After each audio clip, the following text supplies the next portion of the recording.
Hi there, I'm Carl Ulrich, and I'm going to teach you to better represent your designs on a whiteboard, a computer screen, or a sheet of paper. In other words, I'm going to teach you to draw. Now, my goal with this module is to teach you relatively quick sketching and visualization techniques. There are really two main purposes. The first is for you to be able to better communicate your design to others, and the second is to help you better visualize your design in the course of the design process itself.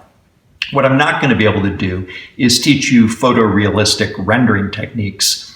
There is a role for such renderings in the design process, but in general, it requires expertise beyond the scope of a quick video tutorial. And so you're going to engage with an expert to help you out with that. Now, some people think of sketching and drawing as art and as requiring artistic talent, but I don't really believe that's the case. There are a few very simple techniques that, once mastered, will allow you to develop the skill with just some practice. Indeed, there's no one right way to sketch or draw in the context of product design. So beyond a few simple rules that arise out of geometry, you'll be able to develop your own style with some additional practice. Okay, here we go. Now let me also say and explain this rig, which is that most of the time in this module, what you're going to see is my hands with a pen on the sheet of paper. And so what I've done is I've set up a little structure that lets me support my tablet so that I can capture video of what I'm doing on the page. Let's start with the most basic idea in drawing, which is that we typically represent objects by drawing lines that correspond to the edges of the object. Those lines aren't usually actually on the object, so it's a little bit of a fiction, but our brains are really quite adept at interpreting lines as edges and making sense of the objects. Well, what tools do we need to create those lines that represent edges? Well, pretty much anything can suggest an edge, even light.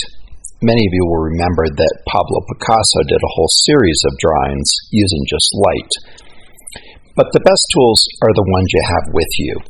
You can draw with a crayon on the back of an envelope if you really have to.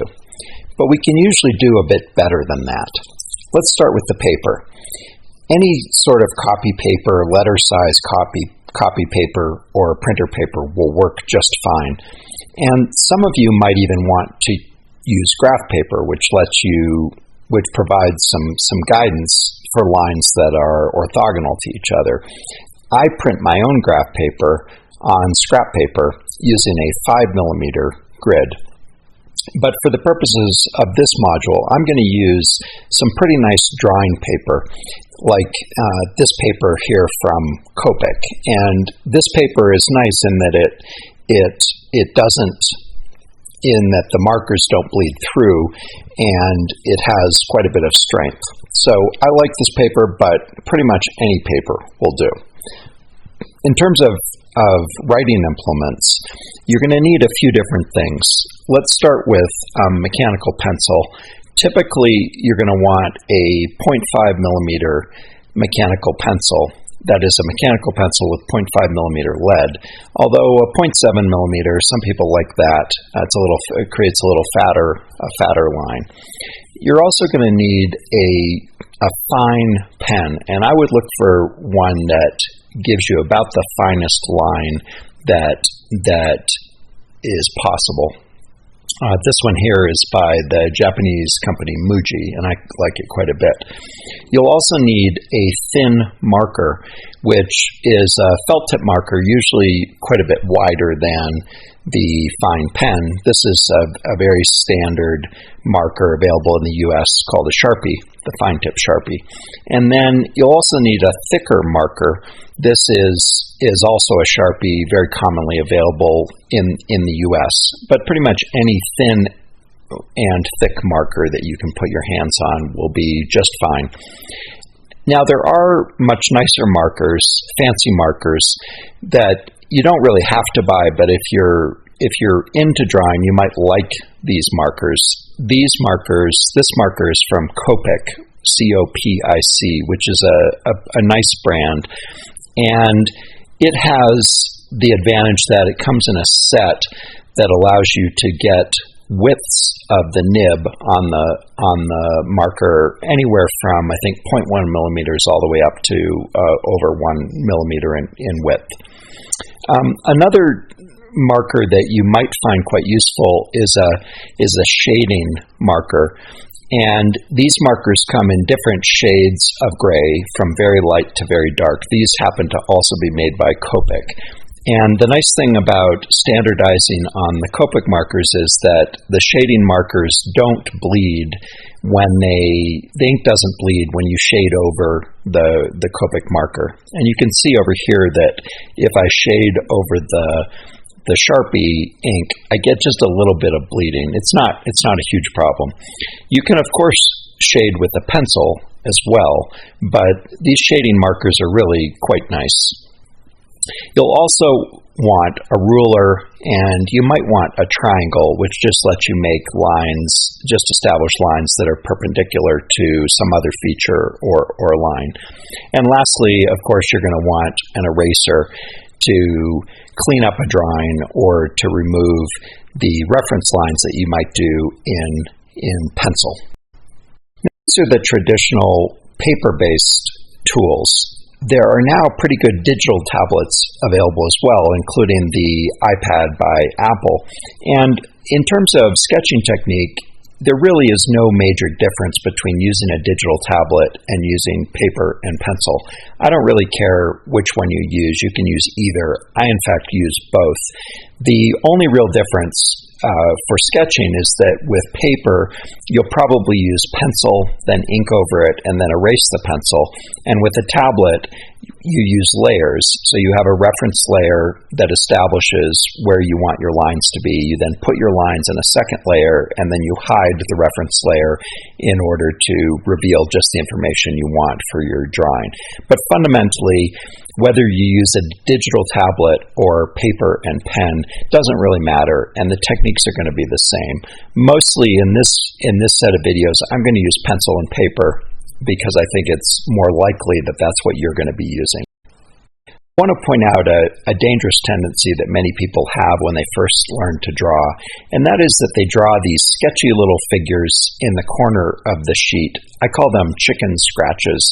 They're usually too small, they're all scratchy, they're hard to read, and they're off in the corner of the page. Let's take inspiration from Thomas Edison. This is a page from his lab book while he was developing the light bulb. And you can see that what Edison did here is he used nice dark lines, he centered the work on the page, and he also signed his name. You can see TAE, Thomas Alva Edison, and the date, taking credit for the work and establishing when the work was done and by whom. Now, if you're going to do a more careful sketch, then one really standard technique that works quite well is you use pencil first to sketch out the object or the lines that you want to eventually converge on, and then you ink over in the desired location, and then you erase the pencil marks in order to leave just the inked lines. And that's a pretty standard technique shown here. And then lastly, when you're doing your work, you've used nice dark lines, you've centered it on the page. You also want to take credit for your work. This establishes who did it and when it was done, and it's just a nice habit to get into, to put your name and the date somewhere on the sheet. I like to put it in the lower right corner. So let me make just a few summary comments for this introduction. And the first thing I want to say is that in this instructional module, we're going to focus on quick visualization, but there's really two flavors of quick. There's really quick, by which I mean typically 30 seconds or under a minute to represent an object. And there's slightly less quick, and the slightly less quick is usually where you use a pencil and then ink over it to get the final lines. The second point I want to make is that in design, we're usually trying to visualize something before there is an object, which is not quite the same as describing visually something that already exists and that you can look at, that you can hold in your hand. Now, in these videos, I'm going to mostly show you objects and then draw them because I think it makes it easier to see what I'm doing. But I do understand that in design, the object usually doesn't exist yet, so you have to make an additional leap from a concept in your head to the visual representation of that concept on the page. In the next segment, I'm going to discuss several distinct approaches to representing your design with a sketch.